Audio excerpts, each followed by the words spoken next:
the Healing Mama podcast. I'm your host, Danny Bonsignor, and I am so thankful you are here today. I pray that I can help encourage you to feel, to love, to heal, and to help encourage you to view all of your experiences, your conversations, and interactions all through a lens of love. Hello, welcome. I hope that you are just having a wonderful day. And if you are not having a wonderful day, I hope that you can just remember the last time that you did have a wonderful day, and just remember that whatever you're going through, it will pass, that it's probably not the first time you have gone through something that was difficult, and you will get through it. And if you are in a season of just joy and goodness, I'm so happy for you, and I hope it lasts longer than you expect. So, I really wanted to do an episode focused on complaining and gossiping because it really is so easy to do, and you might not even realize you are doing it. If you find yourself repeating others' problems more than you find yourself celebrating and repeating their wins, then it might be time to get uncomfortable. Like a lot of things that aren't in our best interest, it can be really uncomfortable when you realize how often you are gossiping and complaining. And if these are the conversations and the words we are choosing, are we just inviting more conversations and situations that cause us to think and speak like this? I remember when I really started focusing on this, especially when in conversations with others. I realized that a lot of times in the beginning, I didn't have anything to say, and being silent can be uncomfortable, or at least it really was for me. I would look for something to gripe or complain about just to fill the space. Sometimes I still do this, but I am aware of it, and I'm extremely aware of the way it makes me feel after. When you start operating differently, it starts to stick out more when others do things that you no longer want to partake in. And going back to uncomfortable silence, it can be easy to find something to complain about just to match the energy and the conversation, or to make others feel better about their life or their circumstances. So how often are we complaining? Focusing on the negative, sharing information about the lives of others that really isn't our place to share. Convincing ourselves that what we are doing isn't harmful to us or those we are discussing. And honestly, what is the point? What's the why? What are we expecting to get out of it? What joy comes from discussing other people's problems? How do you feel after you share the troubles of others? When someone asks you about your day, do you start with the good or the bad? Are you quick to repeat what you heard about someone else? And the person you are sharing that information with, what value does it bring to them? What are some common complaints you have? What are you nagging about in your everyday life? And is there a way you can shift your perspective? I believe that every single thing that happens for a reason, and there is a silver lining to be found in every single situation. Maybe not in that exact moment, but there is one if you are willing to look for it. Also, a simple change of the words you are using can do wonders. So let's sit for a moment and consider the things that you complain about on a daily basis. Messy house, a house that isn't good enough, your spouse, your children, your coworkers annoy you, drivers on the road never knowing how to drive, you're tired, never have enough money, your body, your health. Does complaining about these things actually help these things get better? Are you doing anything about the circumstances that you repeatedly complain about? Venting is great at the moment and it feels good to get things off our chest. But pay attention to how often you are venting about the same thing. How many people you are repeating the same thing to over and over. And what responses are you looking for? It's easy to cast stones. It's hard to look in the mirror and ask, how can I be better? It can be challenging when your go-to has always been to complain or to gossip, and you may even be able to feel the physical pull your body has to do these things when you start training your mind otherwise. Shifting our perspective on the things we are choosing to complain about regularly may just surprise you. Instead of complaining that your house isn't big enough, that your house isn't nice enough, that your house is XYZ, try saying, "Thank you, God, for a safe and beautiful home that I love," while also finding things that you can do to make your home feel better. You might not be able to afford a bigger home at this very moment, but choosing to repeat that your home isn't big enough over and over is never going to bring you a home that is. Choosing to be grateful for the home you do have, while also praying for a spacious home that your family can comfortably grow in, just might. This also teaches our children to find joy in what they have, to be grateful for what they do have. Complaining about our circumstances is choosing to be stuck in the now and not believing that they can and will change. We bought a fixer-upper, so my home is far from magazine-worthy that so many think they need to obtain. But instead of focusing on this, I make a point every single day to thank God for my home and to say in front of my daughter, "I love our home." And recently she has started repeating this, and honestly, it just melts my heart. But it also reminds me how powerful my influence is on her. Because it doesn't actually matter what your home looks like. You could have the most beautiful home, but if you were never taught to be grateful for your home, you still might not think it's enough. We can teach our children that it's never enough, or we can teach them to be grateful for what they do have while also striving for what they want. But it will never be enough if we are constantly telling ourselves that what we already have is not enough.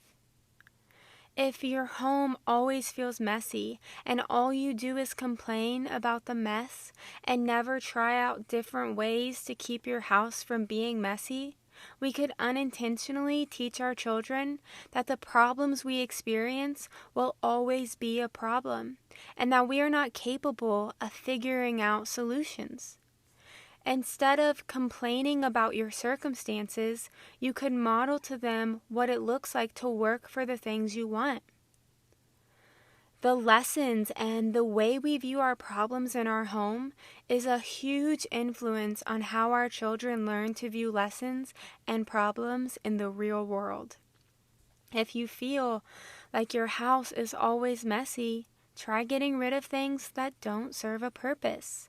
Try different schedules and different habits that help you manage the mess so it doesn't feel so overwhelming.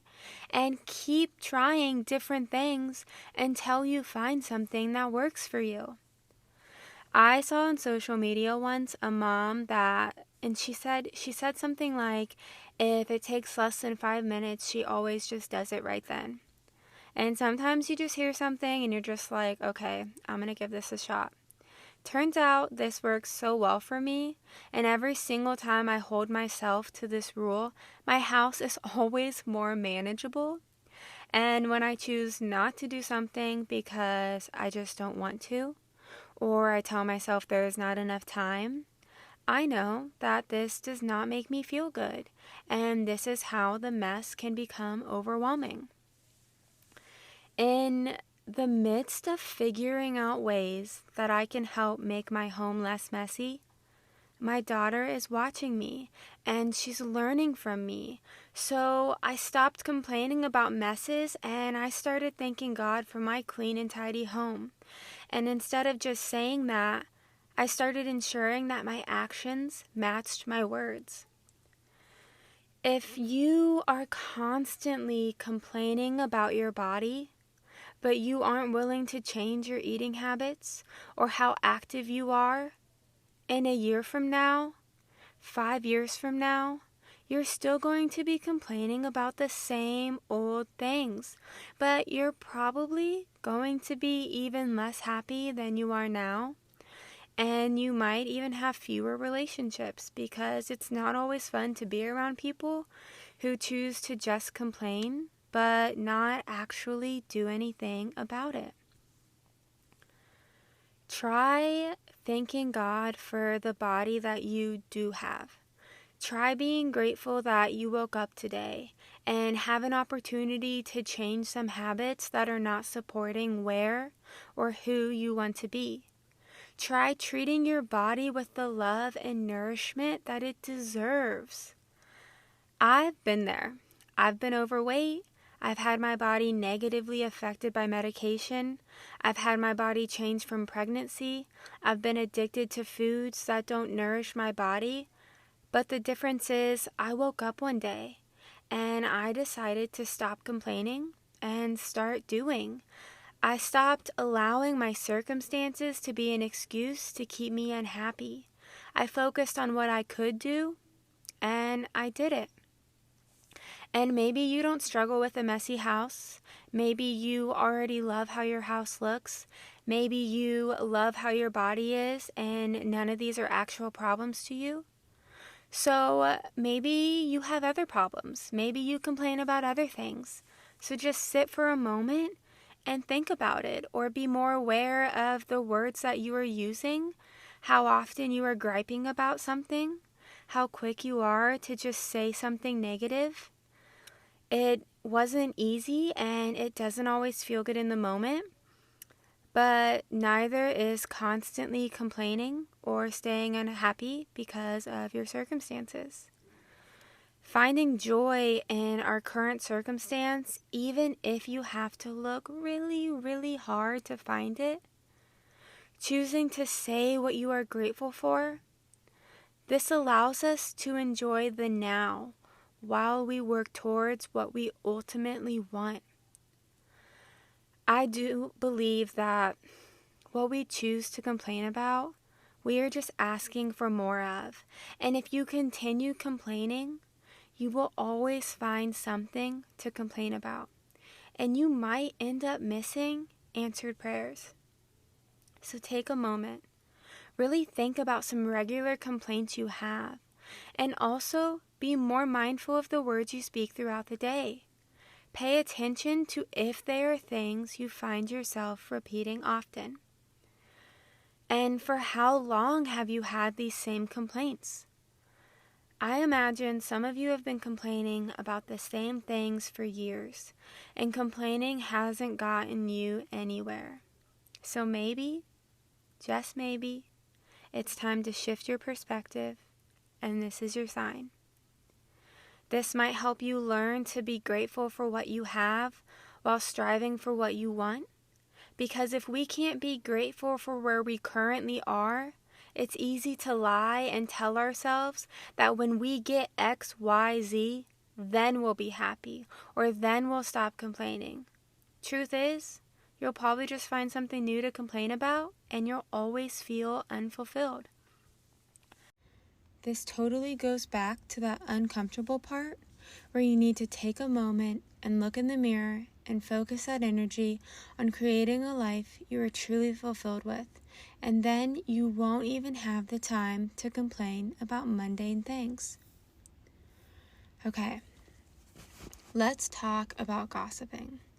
But first I want to preface with the fact that I am not perfect, and I am also not proud of how much gossiping I have done in my life. So I know firsthand when I say people who gossip have a tendency to be unhappy people. You shouldn't be allowed to gossip about other people's lives unless you are truly fulfilled in your own life. And if you were truly fulfilled in your own life, then you wouldn't even feel the need or the desire to gossip about other people, about other people's homes, their relationships, their struggles, their lives. What you put out in the world, you get back. And I totally believe this. So if you are constantly gossiping about other people, chances are people are gossiping about you. And how does that make you feel when you think of it this way? When you build conversations around gossiping, there is a total lack of opportunity for real and lasting connection. If all you do when you get together with someone is gossip, what fulfillment is this relationship really giving you? If you find you don't have many things to say when you start paying attention and recognizing the urge to gossip or complain, then good. Sit in this uncomfortable feeling and get used to it, because eventually it won't feel so uncomfortable. And it'll allow space for conversations that nurture your soul, and instead of feeling good for a moment, that feeling will be lasting. It will add value to your life. It will help you to feel more joy than you thought possible. It will close doors on relationships that are not serving you and open doors for fulfilling, life-giving relationships. When you make an effort to stop habits that don't serve you, you will start to see these habits more clearly in others. And for some, this may be your family. So closing these doors might not be realistic, especially if they are well-meaning people, but you are allowed to not partake in these conversations. You are allowed to leave a room if you don't like what you hear. You are allowed to say, I don't want to talk about this. So basically what I'm trying to say is, when you stop focusing on the negative, when you start choosing to find joy where you can, when you choose to find the silver lining, your world as you know it becomes more joyful, and eventually your brain will learn to see more good than bad. Rain can be as joyful as sunshine if you choose to see it this way. This is something that has just been on my heart lately, which is usually what I talk about on every one of my episodes. I just love when you realize it's time to change, when certain conversations or habits don't serve you in a way you thought they used to. When you leave a conversation and you feel gross for the words you chose to speak and the things you gave importance to. I'm the first to admit, I used to be quick to join in on the gossip, and I would make excuses to make this seem okay. It's easy to justify gossip when you feel like the person you are talking about is mean or rude or just all around not a good person. It's easy to justify when you're jealous, and it's really easy to justify just because you want to. For me, there is no fun in continuing the same old self-serving habits. There is no fun in being a pessimist and always looking for something to complain about.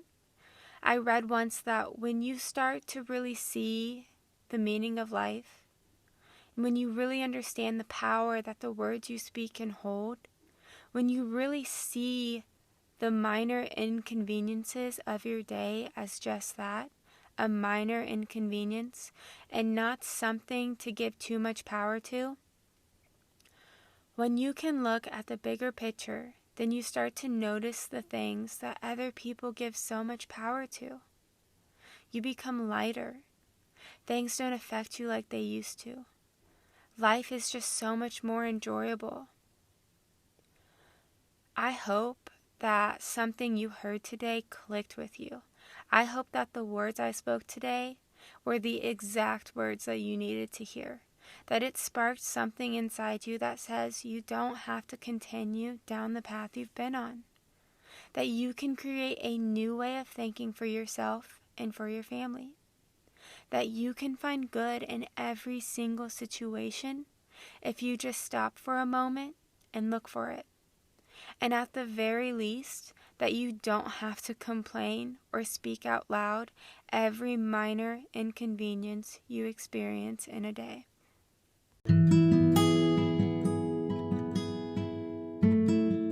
In closing today, I just pray that God really starts to shine light on those habits that are not serving you, on those habits that are not fulfilling you. I pray that those habits start to become uncomfortable for you, that you start to feel so uncomfortable you crave change.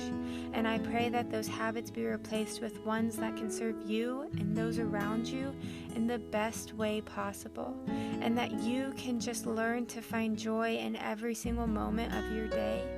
Because if you start choosing to see the good, choosing to find the joy, this can become your new normal. Until next time.